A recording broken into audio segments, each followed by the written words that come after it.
കൊണ്ടൊന്നും അവൻ മുന്നിൽ കൂടെ പോകില്ല. പിന്നെയാണെങ്കിൽ ബാക്കിയുള്ളവരൊക്കെ കാണുന്നവർക്ക് അവനെ ഒരുമാതിരി എന്തോ ഒരു കോലത്തിലാണ് അവൻ നോക്കുന്നത്. ഇറിറ്റേറ്റ് ചെയ്യുന്ന മാതിരിയാണ് ഫീൽ ചെയ്യുന്നത്. അങ്ങനെ ഓൾ ഒപ്പിലേക്ക് അങ്ങനെ കയറിപ്പോയി. അതിനുശേഷം പിന്നെ അവൻ അവിടെ നിന്നില്ല. ഓനോട് തിരിച്ചു പോയി.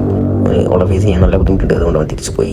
അങ്ങനെ ഡെഡ്പൂൾ അവൻ്റെ ഫ്രണ്ടിനൊപ്പം കുത്തി നിന്നുകൊണ്ട് അവനോട് സംസാരിക്കുന്നുണ്ട്. അന്നേരം ഡെഡ്പൂൾ പറയുന്നുണ്ട് അവൻ്റെ ഫ്രണ്ടിനോട് അവൻ്റെ ജീവിതം മോശമാക്കാൻ എനിക്ക് ആഗ്രഹമില്ല, അതുകൊണ്ട് ഞാൻ മാറി കൊടുക്കാനുള്ള കാര്യങ്ങളെല്ലാം ഡെഡ്പൂളിനോട് പറയുന്നുണ്ട്.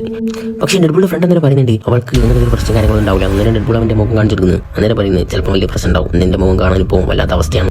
അവൻ്റെ ഫ്രണ്ട് അവൻ്റെ മുഖത്ത് നോക്കി പറയുന്നുണ്ട്. അപ്പോൾ ഡെഡ്പൂൾ ചോദിക്കുന്നുണ്ട് എൻ്റെ മുഖം കാണാൻ അങ്ങനെയാണെന്ന്. അപ്പം അവൻ്റെ ഫ്രണ്ട് പറയുന്നുണ്ട് എൻ്റെ മുഖം കാണാപ്പോൾ അഴകിയ അവകാടോൻ്റെ അതിനെയാണെന്നുള്ള കാര്യങ്ങളെല്ലാം പറയുന്നുണ്ട്. നല്ല ഫ്രണ്ട് കാര്യം തന്നെ മുഖത്തേക്ക് പറഞ്ഞു.